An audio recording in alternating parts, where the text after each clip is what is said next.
Get you in and out of here. I know we all have a lot of other things we could be doing, but first of all, on behalf of the city and the city council, I want to thank you for coming. This is kind of our, we're getting to the end of our Parks and Open Space Master Plan. Our consultants have been working for about 8 months now on this. And so you're going to be some of the first to kind of see what they've been working on. From this point, it will go to the Parks and Recreation Commission and the Planning Commission, and then ultimately the City Council. But I'm glad you're here because we want to get your comments and your feedback before it progresses through. With that, I want to introduce our consultants from RHA. We have Doug Grove and Nile Bott from Pros Consulting. So they're going to lead us through where we're at this point. So thank you for coming again. Thank you, Kathy. Good evening, everybody. Hola a todos. Ni hao, ni hao. I'm going to quickly go through some of the original outcomes that we'd spoken about for the plan as well. Refresh what we intended to do before we started the plan. Go through the plan progression, the initial findings and analysis, and then talk through some of the recommendations from a programming and a priority standpoint. And then Doug's going to talk through some of the sites and the facilities to say, if these are the priorities we want to realize, what could some of the spaces look like, or what should we be thinking about? So in a nutshell, we said at the beginning we wanted to identify the park and open space needs in Temple City, have priorities from a CIP standpoint as well that we can use, but those that are driven by community values and input, provide a guide. Things can and will change in the next few years. So we need to have a guide that is dynamic and realistic. So as things change, Kathy and her team can adjust that as we move forward as well. You want to be able to define success. So have measurable strategies that say, yes, if you did this over this much period of time, that's the outcome we were looking for. And then lastly, focus on a sustainable approach. So what you build, you can operate and maintain. What you currently have, you can take care of that first before you look at something new. Is that fair? Okay, so here's the quick process progression. All the text and the fancy stuff is irrelevant. The three things at the bottom, all it really says, what we did at the beginning was identify where are we today. You've helped us identify where do you want to go. And we're going to help find ways to say, how do we get there?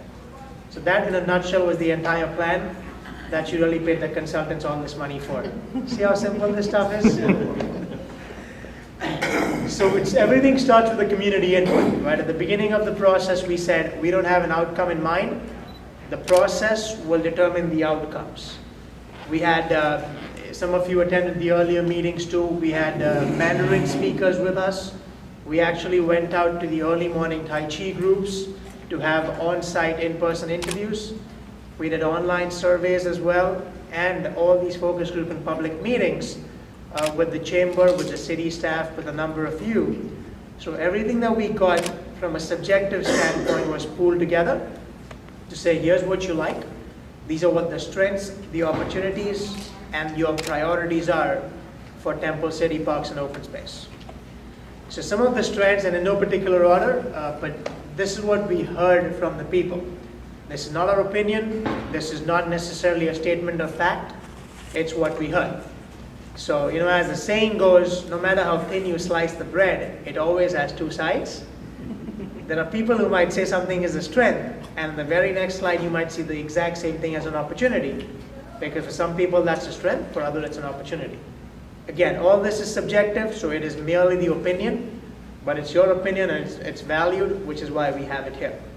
So summer concerts, community events, well-maintained parks and facilities, the diversity of all types of programs for multiple ages, the STARS program that we have, and then volunteers from within the community. These were some of the things we heard again and again with volunteer, with staff, with program diversity, with our special events to say, that's what a lot of you appreciate, that's what the community likes about what the Parks and Open Space or Parks and Rec Department is doing as a whole. Things they'd want as an improvement, a community aquatic space, an aquatic center, some way for aquatic activities, whether it's lap swim, aquarobics, aquatic-based special events, etc. Came up a number of times. I see a few of you nodding your heads, so I have a feeling it's probably in the right direction. A more open space, just parkland. You look at it right now outside, and there isn't any more space for us to walk around. The place is packed, and people love it, but we'd love to have more of that as well. Additional joint use agreements, if possible, with either the school district, private schools, or any other providers where possible. Looking at the washes as well and seeing how that can be used for open space, for recreation use as best as possible too. And a number of you mentioned going to, I believe, Rosemead Park with your dogs, because there wasn't a place in Temple City to go. So a lot of them said, even if we don't have a dog park, we'd like pet-friendly park/spaces. So these are some of the opportunities. And then we asked them, if you could have just one thing, what would that single most important thing be for you? Again, the center, the gym, some said more basketball courts, joint use agreements, and open field space for organized sports or a sports complex came up in some of those responses. Again, all this is subjective. We had then done an objective, statistically valid process that was mailed to a number of households in Temple City. Did any one of you get the survey? Okay. Well, when the director gets it, you know it's really legit. But that's great because it was randomly mailed out.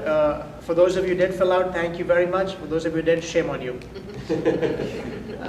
But that's really what we use to also determine a big aspect of our findings, analysis, and recommendations, because it is truly random and representative of the community. So the 350, 400 odd responses we got, they mirrored your demographics from an age segment, from an age of number of people in the household, from gender, from income levels, from race and ethnicity. So it truly is a microcosm of the demographics of Temple City. Also, because it is random, it's not as if Doug and I can get 50 of our friends and say, put in cricket. Cricket's the most important thing in Temple City, put in cricket. That can happen. So which is why, more than all of the other things, the statistically valid survey process is truly defensible and allows us to justify the recommendations we make. But you know what they say about survey, right? It's lies, damn lies, and then you have statistics. So it's not just using survey data, it's also how are you using that to make decisions. So we'll show you a model we've created that looks at demographics, trends, survey findings, your economic and financial realities, what the market has, etc., to then come up with program and facility priority needs. So I'm going to go quickly talk about some of the program assessment findings we have, then talk about programming recommendations, and lastly the priority rankings that I just mentioned.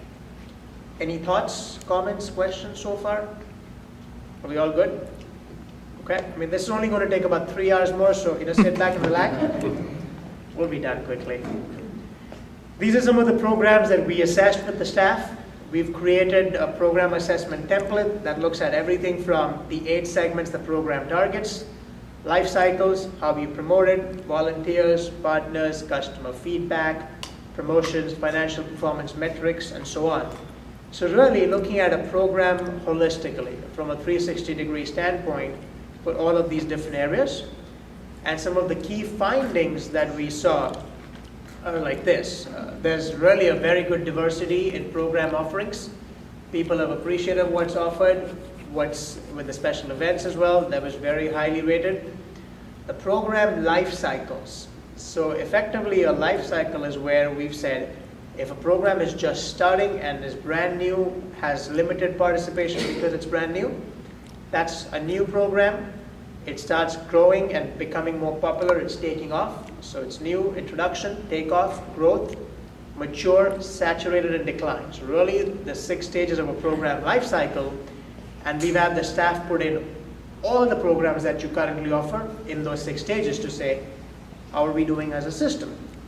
And so what we found was about 62% of your programs are in the last 3 stages, which is mature, saturated, or decline. That means either the program participants aren't growing, or they're actually completely stagnant, or they are reducing, things which we really don't want. Part of it, why it's stagnant, is because there isn't enough space for them to grow. They're limited with respect to indoor space. That does hamper them to some extent. Part of it is we have about 10 or 11% of programs that are reducing in population or participation, but we've always offered them And so we continue off of them just because that's how we've always done it. On the other end of the spectrum, there's only about 5% of programs that are brand new or in the introduction stage, which means we're not introducing a lot of new programs in the cycle. I've told Kathy very strongly, the next time I come here, I want to see Bollywood dance. Absolutely, and I'll be the pro bono instructor for that as well, not a problem. But, so the more newer programs you have, the more in sync you are with the trends, keeps the energy going, keeps bringing in the existing ones, and hopefully attracts new people as well. So the goal is to look at all of these programs as we look in the recommendations to keep evaluating the life cycles. So the programs that are declining, which means they aren't popular, keep getting removed or updated, and new 8 or 10% of a new program pipeline keeps getting replenished constantly. That's how you build a culture of innovation. The other most important thing was the 8 segments. Based on the demographics, almost 40% of the population in the next 10 years will be active adults over the age of 55. None of you ladies are in that age group yet, but some of these men might just be pushing it. And so we need to talk about that is, if your 8 segment is right here, which is to say 40% is over the age of 55 or almost 50% is over the age of 45, on the other end, only 20% is under the age of 18. However, 50% of all programs are targeted to that 20% only. So half of all programs are only targeted towards youth, which is not atypical. It happens all over the country. But in a community like yours, where we are active adults and a growing population over 55, it means that the 8 segments aren't aligned with the program ages that are being targeted. And so that's part of what we're recommending as well, is to address the imbalance to say, continue offering the programs for the youth, but continue adding programs for the active adults and multi-generational families so that the program offerings are aligned with the community demographics as well, and continue to be aligned as the demographics change, if new families come in or as the community gets older, right? And then lastly, just a number of different promotions that are being used. I remember at the public meetings, first time I've ever walked into a public meeting, seeing bilingual Mandarin posters. I hadn't seen that before. I said, that's pretty cool. But so that's some of the things they're doing. What we've also mentioned to them earlier is looking at some recommendations for social network with all of this. So we spoke about program areas. The one thing we're recommending staff looks at adding is a program area on fitness and wellness. Across all ages, you see from the White House down, there's a huge movement for childhood obesity. But then you look at our active adult and aging community, health and wellness, diet, nutrition, walking, biking, etc. is huge. We heard that a lot from a lot of you as well. Just places to walk, trails, bike lanes, etc. were really important too. So fitness and wellness as a program area is really important. It's something we recommend that they add. We spoke about rebalancing the programs based on the stages in the life cycle. That's certainly something Kathy and her team will look at, as well as the 8 segments to ensure that the population is served by the appropriate percentage of programs. A few other things we spoke about were actively pursuing customer feedback. We typically ask people after the program's done, did you like it, did you not? By then, if the program sucked and I didn't like it, I'm not coming back. You've just lost me. As opposed to asking people during the program, or instead of expecting you to come to me and tell me how good or bad my program was, for me to come to you. To say, what did you think about the program? So really getting to where the customers are and asking for information and opinion as well. How many of you have a smartphone with you right now? Virtually everybody. If you've seen a picture from about 7 or 8 years ago, in 2005, they showed a picture of the Pope being inaugurated, and they showed the visual of thousands of people standing in the Vatican City. They showed the same picture from last year, the same thousands of people, everybody standing like this, taking a picture. That's how the whole landscape's changed. This is how people access information. So having a website that is accessible on a smartphone, having information that's customized, and even having an app. So in real time, if you're able to see what's the program time, where is it offered, can I register, Can I tweet or tag or post that I just signed up and add 3 of my friends? Or stand and take a selfie like this and say, I was at Live Oak Park with my buddy? That's the kind of stuff people like to do. You might want to say Facebook is great, but from what we've been reading and seeing trends online, the teens are moving away from Facebook because their parents are on Facebook. Right.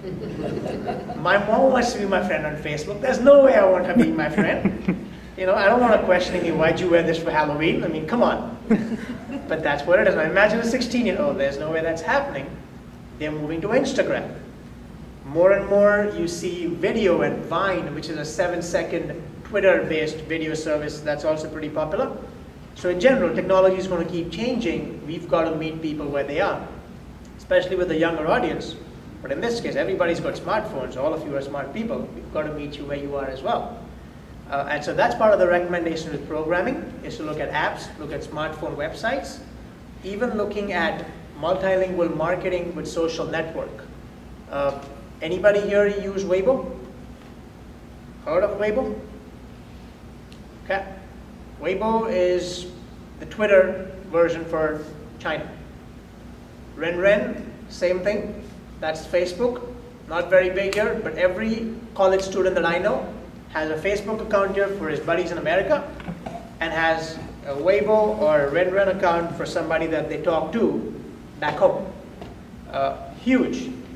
Orkut was the largest social network for people in India and Brazil until 3 years ago. Anybody heard of Orkut? Yeah.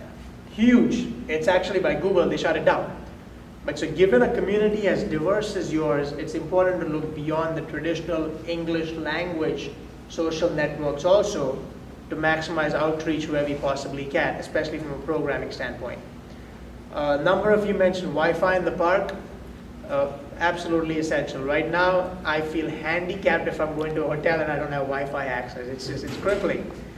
We joked about it this morning, but they have this new pyramid where they show the Maslow's hierarchy of needs.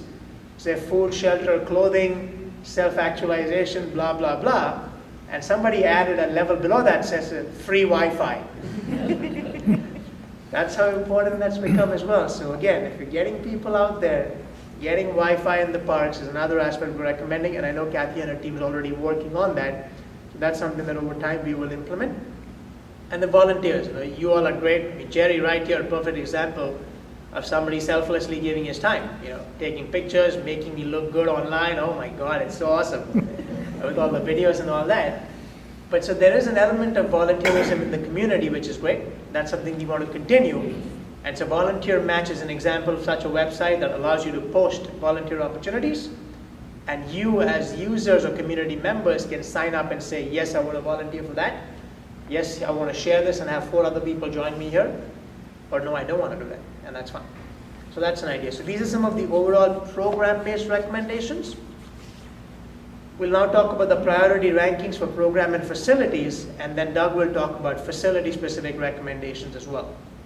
So what we did is in the survey, for those of you who took, you might know that, we had a question that said, do you have a need for this facility or amenity? Yes or no? If you said yes, then the follow-up is to what extent is your need being met? 100%, 75, 50, 25, or 0. Then you said, for the same programs, is this important to you? If yes, rank the first, second, third, or fourth most important. And the rationale behind that was, I made the example this morning, said, water is absolutely important for me, no question. First most important, perhaps. First or second most important. Is it a need? Do I have a need for water? Absolutely. Right now, I have my bottle of water right there. Which means for me, water is an important but not an unmet need. And that part's critical because you don't want to keep giving me more and more water. I already have it, my needs met. Move on to the next thing. Give me candy, give me pretzels, give me Sprite, give me something else. The point being, as you look at a system, there are certain things that we know are really important. Many agencies make the mistake of continuously offering the same thing, even though the need for that is being met. So in perfect football analogy, I live in Indianapolis. We have the Colts that won a pretty good game last night for any of you who happened to watch it. But we have a good quarterback, Andrew Luck. I'm not going to spend the next 7 years drafting quarterbacks because that's the most important position in football. My need for a QB is met. So the next time I'm going to get a wide receiver, an offensive lineman, special teams, whatever else I want. That's the same thing with you. You've got your quarterback, you've got a signature park, you've got certain amenities, you've got a lot of youth sports spaces. You want to build the whole team. You want to have a balanced system that targets families, active adults, and kids at the same time, which is what the model looks at. It's not just saying what's important. It's not just saying what's a need. It's saying what's important, and from that, what is a need that's not being met, that rises to the top. So the things you're going to see now, just because they're lower down, doesn't mean they're not important. It only means the city is actually doing a pretty good job meeting those needs. So they need to focus on other things that are currently a higher unmet need. Make sense? Yeah. So with that, these are the top priorities for facility and amenity rankings. Top 2, walking, biking trails, and bike lanes. After that, outdoor pools. Surprise, surprise, Wi-Fi in the parks. Small picnic areas, pet-friendly spaces, playground equipment, large gathering places. So in general, 2 or 3 key themes emerged. We spoke about aquatics, it's right up there. We spoke about active living, health and wellness. You see walking, biking, trails, bike lanes. And then we spoke about community here, where it's an incredibly diverse community, multi-generational community. So gathering places, ways for people to get together, celebrate culture, celebrate special events. First 7 or 8, if you look at that, up to the top 10, that's only what you see across the board. We said, let's do the same thing for programs. There obviously needs to be some alignment between program and facilities, otherwise the model is flawed. We looked at program priority. Adult fitness and wellness, walking and biking, makes sense. Lap swim programs, outdoor pool, maybe a coincidence. Cultural events, summer concerts, special events, aqua aerobics, picnic shelters, gathering places, outdoor pool. Wow. Top 7 or 8 of the program areas that you've said are an unmet need are reflected perfectly in the top 7, 8, or 10 types of facility amenity spaces that are also an unmet need. You guys are a very smart community, I gotta tell you, man. This is brilliant. Amazing responses. So this is what we've used as the driver for the recommendations we have. Now the spaces we're looking in the city aren't just let's find whatever's available and we'll figure it out. Now it's saying, these are the needs we have. What kind of a space can fulfill this need? Or if a space becomes available, which are the top priority needs we want to address? So as opposed to just fitting whatever you can in a space, we're saying identifying places, identifying trails or open spaces based on these needs. Some of it might not have become available in the next 3, 4, 5, or 6 years. But now you've got a plan, you've got a strategy, and you've got priorities that are driven by your input and your values. So what the city does undertake in the future will be reflective of all of that put together in these priority rankings. So, before I move on to Doug, any thoughts, questions, any surprises in this? Anything that made you wonder what the hell was Neela smoking? Yes, ma'am. I don't see a lot of emphasis on green space as opposed to a facility for an activity, someplace just to be. Good point. That's one of the questions. We didn't specifically ask about just open space in general. A lot of this was in terms of what they would build from a CIP standpoint. But clearly, conservation is also going to be an important part. So if we do get that, a lot of the passive part, and Doug will talk about that, the small parks, tot lots, etc., they will really just be passive spaces to be without necessarily any programmed recreation. So you can go, you can sit, walk a little bit around the park, read a nice book or read something on your Kindle. That's the kind of stuff as well. So we'll certainly talk about that too. Does that answer your question? Yes, thank you. Okay. Mm-hmm. Yes, ma'am. It seems like we have a lot of open green space that is consumed by schools, that is used for a very small period of time. Right. During the whole summer, it's vacant. Right. It's unused, and we need to use that space. I'm glad you said this now and not at the beginning of the process, because then Kathy wouldn't need consultants anymore. That's a great point. We're actually going to talk through even the school sites as a strategy. Obviously, a lot of you mentioned the partnership side in the beginning, and so you're absolutely right. You're dead on. That will be part of the plan. It won't be the be-all and end-all solution, but it'll be one of the pieces, if you may, to addressing many of those needs. So that's a great point. Thank you. Yes, sir. Pet-friendly spaces. Is there any talk about off-leash dog park as far as exercising dogs, and it's a good social time for people that know dogs, and most dogs like myself have become part of the family. And there's not too many dog parks near here. It'd be nice to have one in the city to where we can exercise our dogs off-leash, as well as not have to drive somewhere for that to happen. Sure, sure. To your point about, is there any talk? Yes. In general, because it's one of the top priorities, it's something we'll talk about. Whether it's a dog-friendly space, which can have other elements, or it's a dedicated dog park, that's a question for Kathy and her team to address when the space becomes available, or as they look for it. So I'll absolutely say yes, that's a consideration. Will it happen or will it not? Can't tell you yet. But it'll be one, because it's one of the top priorities. If not a dedicated park, at least spaces for that certainly is a consideration. So, does that answer your question? Okay. Anything else?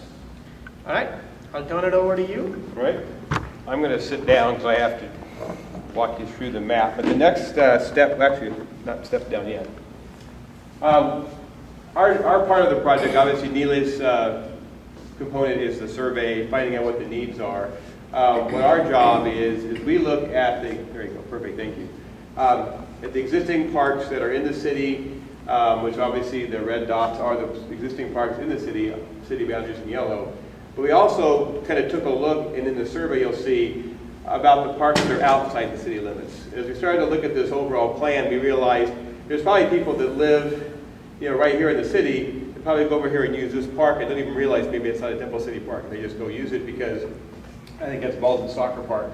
So we started looking at parks that were out around the edges, and part of the survey questions we asked were, how do people use those facilities, and I'll show you those results in a second.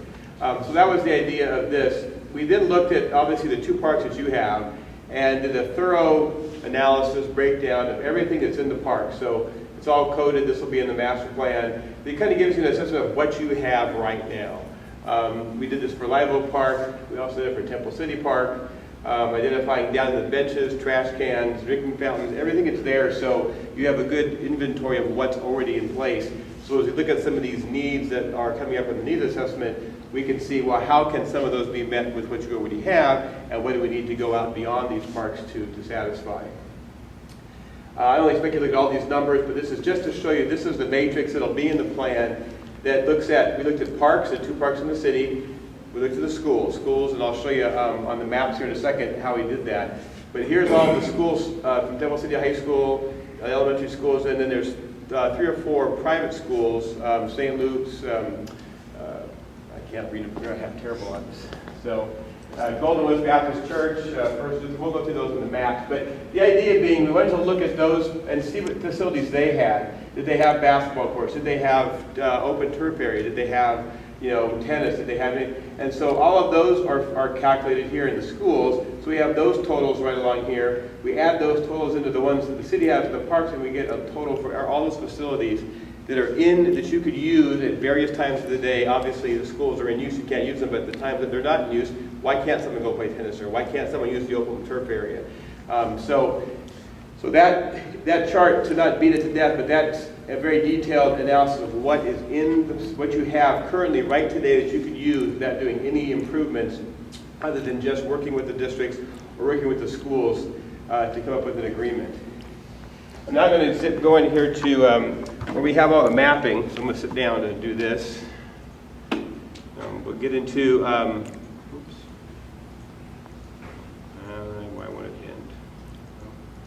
I'm just going to zip through the end here to get to the end. For some reason, I'm not sure why it's not closing.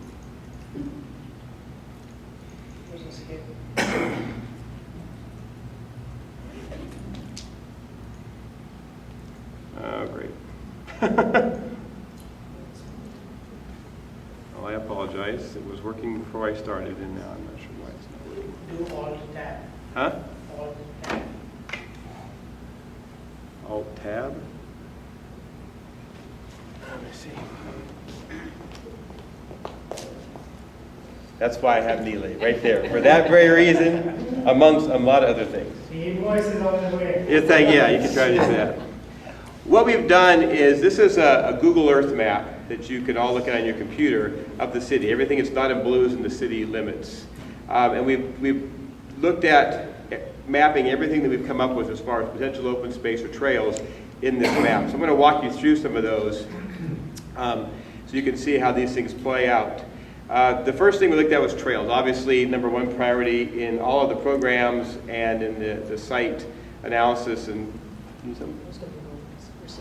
oh, I'll move over here. Thank you. All right. We look at trails. There's two places we can do trails pretty easily, and one of them is along the Eaton Wash. Yeah, why did this work today and it doesn't work now? Let's see.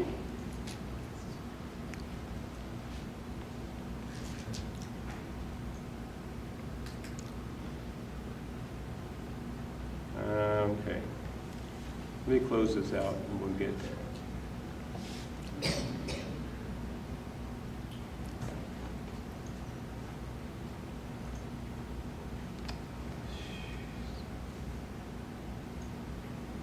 Okay, there you go. Now you know, now you see my fault. We'll get back to this here in a second. I apologize for that. They did about as good as you're doing right now. That's exactly it. There we go. Okay, here we go. I still can't zoom in. What's going on? I apologize for this. I really do. It's okay. Oh.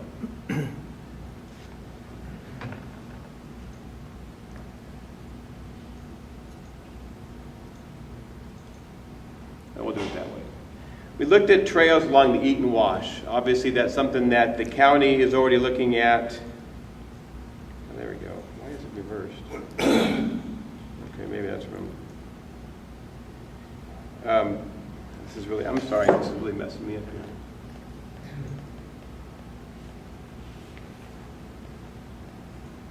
Kathy, you could vouch for the work today, huh? It's the Wi-Fi. I guess, something's not right. Anyways, I'll just kind of talk about it. We talked about the Eaton Wash. The county has looked at the Eaton Wash as a possible emerald necklace through a lot of the cities, San Gabriel, Temple City, Arcadia. And so that is one area that we have looked at using for a trails system. That can easily be done. Flood control does it through a lot of cities throughout Southern California. It's working out a deal with flood control to use the space that's already used for their maintenance vehicles for trails. And so, Is a walking trail going to be shared by bicycles? well, you could do it both ways. There's enough room on both sides of the existing wash. You could do a bike trail on one side and pedestrian on the other. Typically, a bike trail is 10 to 12 feet wide. Pedestrian's about 6 to 8 feet wide. So if there's room to do it on both sides, you can. But you could do it on both sides to accommodate that. So we looked at obviously the different parts of the trail throughout the city. You've got all the way down, basically the whole length of the city. The other area we looked at trail-wise was the Arcadia Wash. That runs north-south, and also it also ties into the Rio Hondo bike path, which is down here to the south of the city. So by developing that piece of trail there, and then maybe working with Arcadia to the north, you could develop a trail on the east side of town that really doesn't have many amenities at all park-wise, but you could have a nice fitness situation going on there. So those are the two areas we looked at trail-wise that we thought would be really good and be relatively easy to do, and relatively inexpensive compared to building brand new park facilities. The other thing we looked at doing was there's school sites, which obviously we talked about that. We've got Temple City High School, which right now currently has a new master plan that this district has just finished, and they're actually getting bonds together to redo the sports facilities that they have. But there's obviously space there that working out, and we've met with the school district people as well. They're very open to joint use. some cities and districts don't work well together, in other places they work, but this district and the city seem to be willing to work very well together. So we've got Temple City High School that we can look at.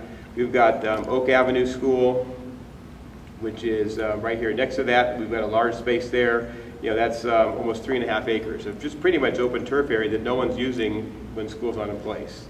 We've got Cloverly Elementary School, which is down here in the south. Again, you know, a large open space, park space there we could possibly use. We've got Clemenson or La Rosa Elementary School further down the south. Again, areas of the city that doesn't really have any park space at all now that could be used and developed for park space as part of this plan. We've got Clemenson on the far side, again, another space, that area part of the city that doesn't have any parks at all or any open space that could be utilized for that. We've got Pacific Friends School, which is a very small private school, but it does have open space in the back, and we need to talk to them. Obviously, getting beyond the school district, you know, do they need to have this facility? Could we use this facility in the evenings or in the morning or whenever they're not using that? So working with them to do that. St. Luke's, another possibility right in this area. We've got Golden West Baptist Church, which has got a small little space. It's about a little less than half an acre, but it's an open turf area in the back. If they're not using that in parts of the week, what could we also do there with some of these things that we're looking at on a needs assessment? And then the First Lutheran Church and School, which is down here. What can we do with that as well? So those are 10 different sites in town that you already have that are already green space, as you mentioned earlier about the schools, that all it really involves is getting together with either the school district or the owners of those churches or schools and figuring how can we do some of the programs and do some of the facilities that we want to do as part of the master plan. So those are kind of like what you call the low-hanging fruit, things that are pretty easy to do right now. We've identified 4 possible sites that we're looking at as things that could be park space. They're pretty far out there. Again, they're things that may or may not happen. The site where the old Alpha Beta was. We look at that as being a park space. Right now, it's being currently planned as what's called a mixed use, which is, you know, retail and housing. So we wanted to show it on this plan as a possibility if that doesn't go through. So that is being identified as a space like that. We have this one too, and this one, not to scare any of the sheriff department or anything, but we did look at the sheriff's station. What if they were to build a new sheriff's facility with a new civic center? This property that the sheriff's is on, which is kind of an odd shape to have cars parked in buildings, what if that became, you know, a place for open space? The nice thing about this is it's right next to the trail. If you did a trail on Eaton Wash, you've got a park space that's right next to the trail, which makes the parks much more viable and much more easy to access. We've got a small little piece of property over here. It's down by the railroad tracks in Encinitas. That this is obviously all privately owned. This piece is probably privately owned as well, but it is, you know, it's about a quarter of an acre, so it's something that if you do the trail along the wash, you could have a small park there, a small open space. So we're looking at that one. Look over at the possibility. This is, you know, this may shock some people, but we talked about it. What if Convalescent. Yeah, convalescent. I couldn't think of the word. Thank you. You know, were to relocate for, you know, the city was going to do some large project to do a nicer facility somewhere. You know, this could be 7.5 acres of park space that ties into Live Oak Park. So again, this is one of those ones that could be 10 years down the road, but we want to identify as a possible space that you could look at. You know, if things start to happen in the city that would lead you that direction. And the final one on this kind of out there spaces is the post office. Discussion with city staff is that there's a possibility that it might close down, and if it does, should the city, you know, look at purchasing that property and making it a park space. It's close to downtown, which is very nice. It makes it much easier to, you know, if you're down here by Las Tunas, it's a great little space for maybe an open public space. So again, something that it's not going to happen next week, not going to happen next year, but if something happens, you want to have it on the plan so that we don't miss it. We have then about 10 other spaces we've identified, and these are really more viable. The places that you probably could go get pretty quickly. One of them is the city maintenance yard. We're looking at other places that we could locate that. on maybe some other commercial property, and then converting this space here, this in green, to a park space. Again, right next to the Eat and Wash, very good trail access, kind of an odd shape for the city yard, so we could find them a better space. Could you convert that to a park space? We've got a space that's all the way over on the corner of Live Oak and McCullough. Right now, Ward Tree Service is using it. We don't know the ownership of that yet, but it's a very nice little space, about a half an acre. Great trees on site, really shady, would be a great, so we're looking to that as a possibility of what could we do, what could the city do as far as getting ownership of that and having the people that are using it move to another location. We've got a location right over by the Eat and Wash, which is a small, not even a half an acre, or not even an acre, but it could be right next to, again, the wash. If you had a trail there, it could be a trailhead, a small little opening to the trail. We've got a location over on, this is actually in unincorporated area, so the city would have to incorporate this, but it's right in the corner of Rosemead and Emperor. Pretty much right where you have the entrance to the city. So we looked at it as if it is a park space, then you could also do an entry monument there, something that really identifies this is where the city starts. Because it essentially is, it actually starts back up here a little bit, but this is kind of the main corner as you're coming into town. So looking at that as a possibility. We've got a space that's wide. We have a couple of spaces here that are owned by the water companies. We've worked with different water companies and designed public spaces in there. You have to have some agreements, and they have to be able to access their equipment and so forth. But you've got a space here that's a little over half an acre that's on the corner, and you could use that for a park space. It's already open now, you just have to develop it. So it's pretty easy, just working out a deal with the water company. Another space that the water company owns is over here on Olive Street. If you back away just a little bit, this is Baldwin Avenue right here. So you've got, there's a mobile station and a few houses, and then you've got this water company space there. Again, I think it's about a half an acre, about half an acre. So again, space that you could use. These could be those open spaces you talked about, where maybe you have a walkway, some benches, a shade structure. There's no ball fields going on. There's no basketball courts. It's just some place where you have open space to walk to and to walk around and read your book. We've got some spaces up here on.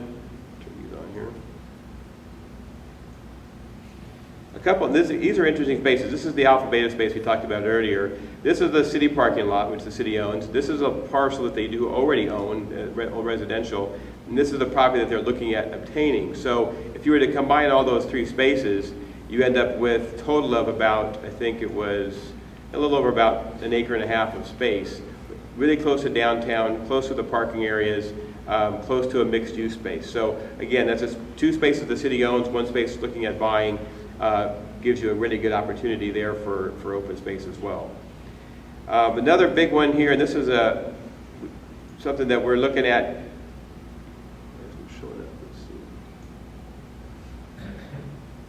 There it is doing the Edison easements on. It's actually an unincorporated area of San Gabriel. The city boundary is right here along the street, but it's big enough. It's about 16 and a half acres. And you could do, find my own.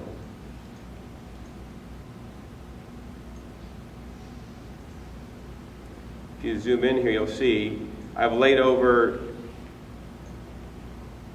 this is a Little League field, about 200 feet. This is a full-size baseball field, so that wouldn't fit. But you could also do soccer in there. So it's a place that is a possibility. In Edison, you have to obviously work out a deal with Edison to lease the property, but they do it for a relatively inexpensive rate, and it is a lot of great property to do. Again, the top priority wasn't necessarily youth sports, but this is the place where you could have, open park space, youth sports elements as well. Pasadena uses theirs, that is an easement for their open dog park and a park there. Yeah. So there's lots of things you can't do anything over 15 feet tall, so there's no sports lights, so you're kind of limited on that. There's a lot of other things you can do in there, and we've done several of those as designers too. So we're looking at it as a possible space. Again, there's some things that need to be discussed on that, but it was actually a quite big space we thought was kind of exciting to look at. And then the last one was one over by, again, closer to Live Oak Park, and we've got.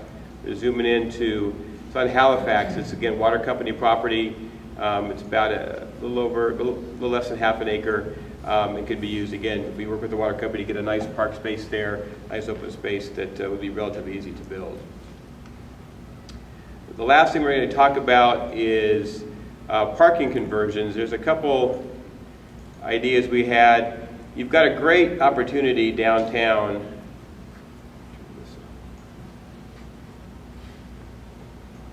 to look at some of the parking lots that you have. Some of them are publicly owned, some of them are privately owned, so we'd have to look at all the deals there. But if we can convert some of those parking places to park space and then maybe double up, maybe you do a small parking garage or you put the parking underground. Again, this is kind of out there thinking, but we want to be thinking about that stuff, especially as the downtown specific plan is being revised and being updated. Is we want to try to get as much green space along this corridor on both sides as we can. And so we're looking at different combinations of how to do that and how to utilize, not to have all be parking, but have some of the open space. So we're looking at several places down there that could happen as far as the parking goes. We are also looking at some commercial spaces that might possibly the city have to purchase those. So we're looking at a few of those in the city as well, but nothing's really defined yet. So we're not going to talk about those yet. We'll have those more probably next month when we talk about the final plan. But that in general is kind of an overview of where we're at. I'd glad to take any questions or any thoughts on what we've been showing you so far. Yes? One of the sites that I think the city just purchased was the funeral home property on Las Tunas. You did mention that, but that's been a relatively recent purchase. Is that something that would fit into this? You know where that is, Kathy? Temple City and Workman. And Temple City Boulevard. We talked about it when we had a meeting with the city manager. Okay. I don't remember the discussion. I thought you were gonna go parking lot. It's on the east corner of Temple City Boulevard, just south of Los Angeles and Workman. Okay. Oh, okay, right here. Oh, that's the. I know what you mean. Yeah, we did talk about that space. Yeah, we do have that located on there. Yeah. I didn't know it by that name. We talked about it. It's more of an address. So. Are some of these locations considered pocket parks? Yeah, a pocket park is basically anything quarter to a half an acre. Would be a typical pocket park. Most of these sites are anywhere between a quarter acre to an acre. Mostly are in the half acre thing. So a lot of them are going to be pocket parks. So you're not going to get we're not, unless we get some of the SE easement areas or some of these bigger facilities, we're not going to be putting in gigantic park facilities. But based on what the top needs and programs are, these are the kind of sites that can accommodate some of those things, which is kind of exciting because we do this kind of independently of what he's doing on his stuff initially, so we don't kind of crowd ourselves, and then we bring it together and we see how it meshes, and quite honestly, it's meshing very nicely.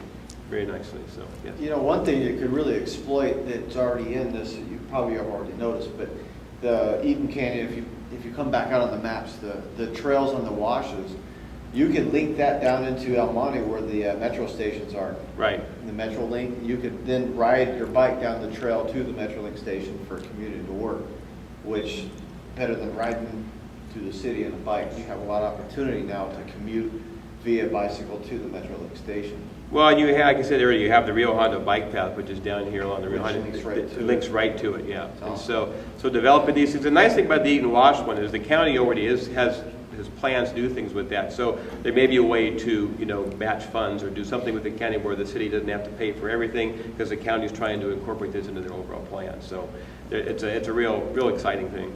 Mm-hmm. Yes. We're talking about walking path and all that. Temple City's got a lot of houses or street doesn't have sidewalk. It's just kind of hard to walk if you're walking with the traffic or against the traffic.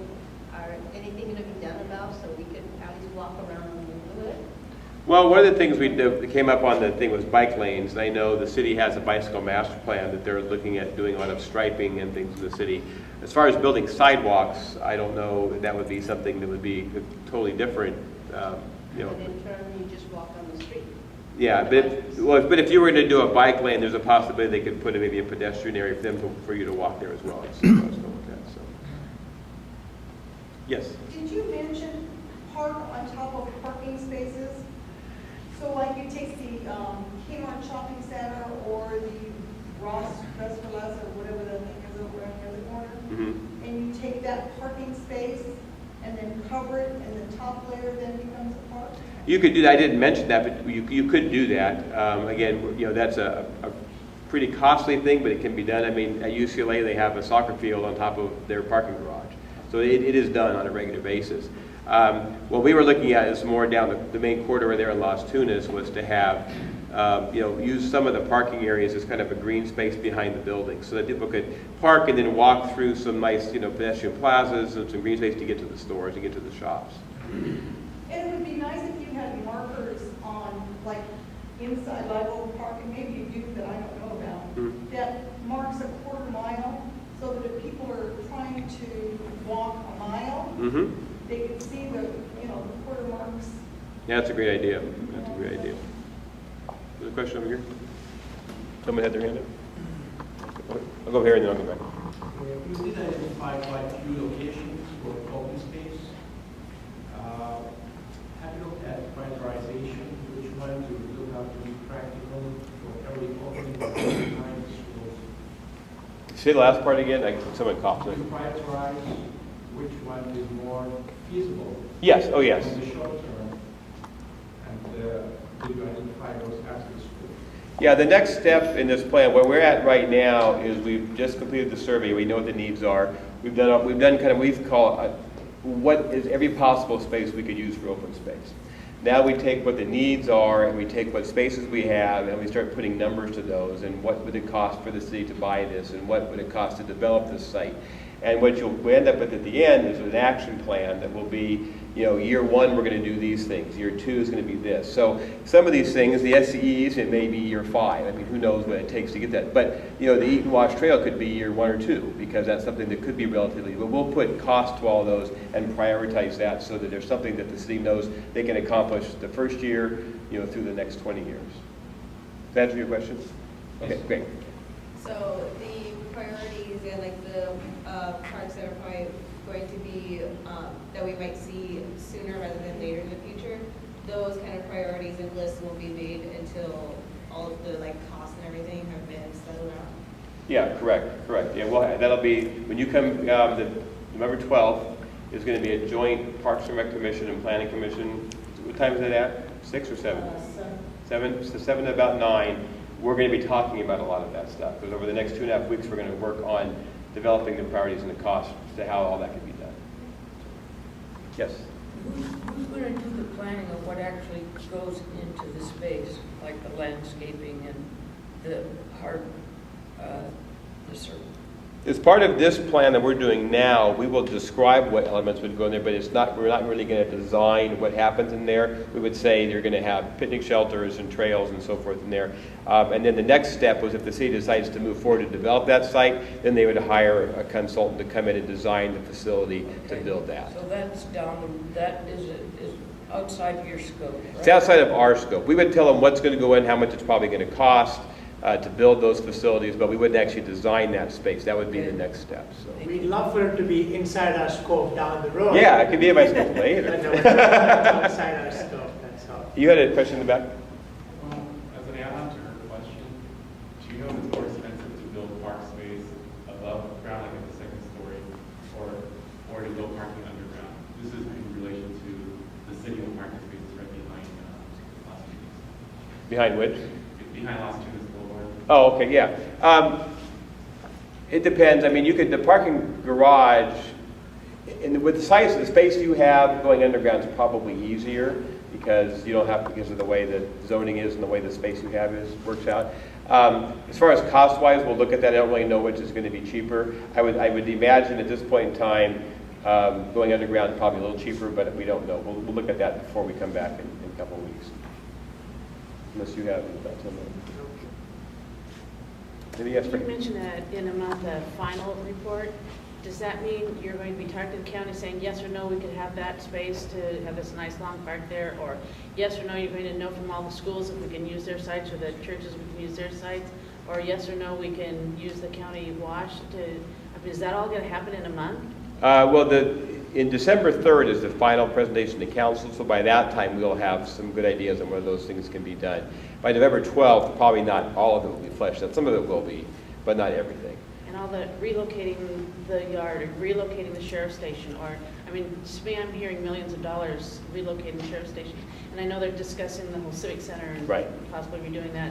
So that's really down the line. Those things are way down the road. The first four I showed you, which is why I said these are kind of out there ideas, but we want to throw them out there because they're space that if something else is planned for that, again, the city yard could move. The sheriff's station could move into a new civic center. So we want to make sure that's identified. So if it does come up, the council can go, oh, wait a minute, we talked about that.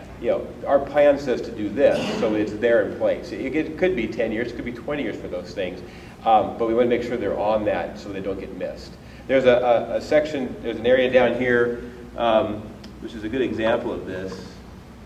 I can't zoom in for some reason.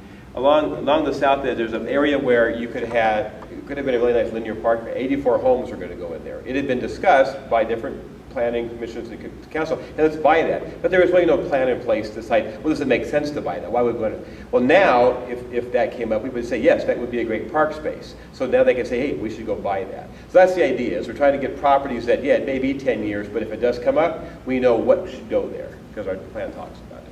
Yes? Is the city short-sighted by possibly not, let's say the project that you just talked about on Lower Azusa there, and I think it's 52.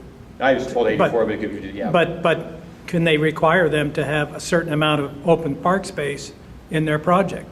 The city can do anything they want. I don't know. It depends on where the agreement is and how far down the road they are on the development agreement. So, the city can put any conditions on a parcel they want at a certain point in the design.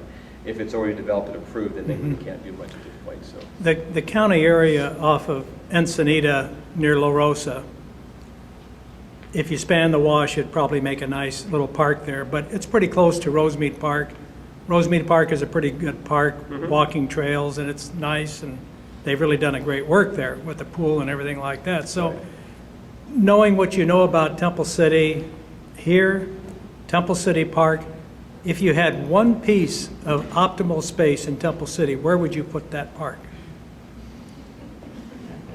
well, probably the most optimal thing I would do right now, if I could walk out, I would do the trails.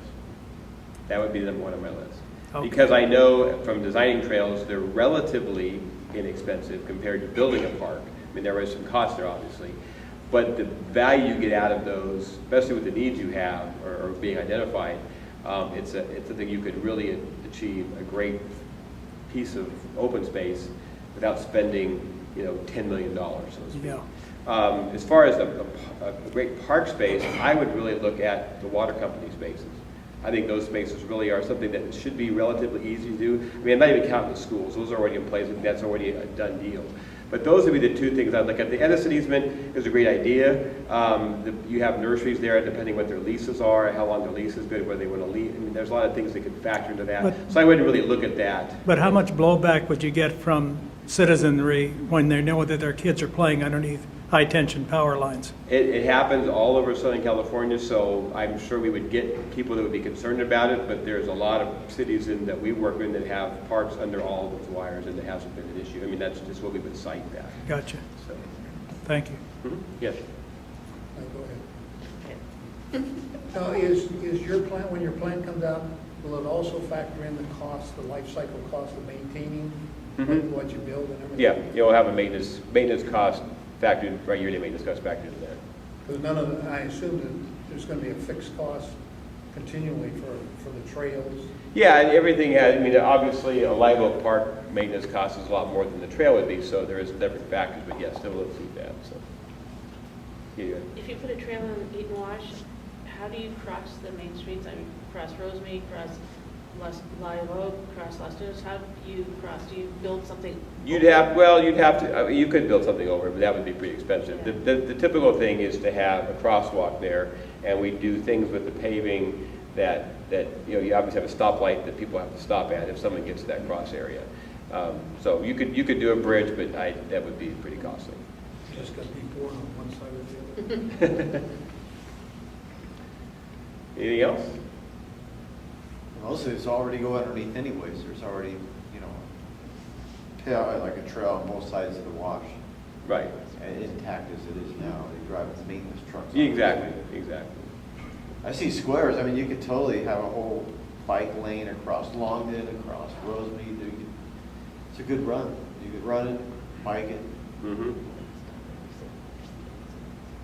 All right, well, if that's it, an hour, that's not too bad. I highly encourage you to come out on the 12th. It'll be at, I'm assuming, City Hall, where they have their meetings. I believe it's going to be in the council chambers. Okay. No, but if you, that last thing, in fact, saying it, if you could sign in, there's a yellow tablet, if you can put your name and even an email address, we'll make sure that you get notification of that, just to remind you of that. The city will obviously send out flyers as well. I did it before. But put that on your calendar, November 12th, it's a Tuesday. So it'll be a time to see the next step beyond what you see tonight. And then December 3rd will be a presentation to the city council. That will be in the council chambers at 7:30. It'll be a regular council meeting, so there'll be other items on the agenda as well. But that's the final stage of this master plan, is the presentation to the city council, and then with the ultimate expectation that the council will adopt the master plan. And then it's up to us to implement the master plan. So we're not quite done yet. We're almost there. We're getting there. It's been very important getting community input, and I will say from the Parks and Rec point of view, a few surprises, but not a whole lot of surprises. And it's good to see that there's some things that we feel we can do quickly within the next year or two, whether it's Wi-Fi in the parks or pet-friendly spaces, and there's things that are going to be much more long-term. So that's what a master plan is. So thank you for coming. If you have any questions, Doug and Nile will be here for a little bit. Feel free to look a little closer at some of the stuff. And I know Joe had been emailing about parklets that have been throughout a lot of areas now, LA, San Francisco, different areas. And in fact, Doug had with some of his presentation information he'd given us before, and I don't know if you have a copy. Yeah, I didn't talk about Mike has a that. copy though, if you want to look at it. There's a couple pictures of some really nice little parklets. So those are things that we're also looking at, but maybe part of the Las Tunas project. So there's more than just what you're seeing here, but this is kind of wrapping it up at this point. So thank you for coming. There's more refreshments there, and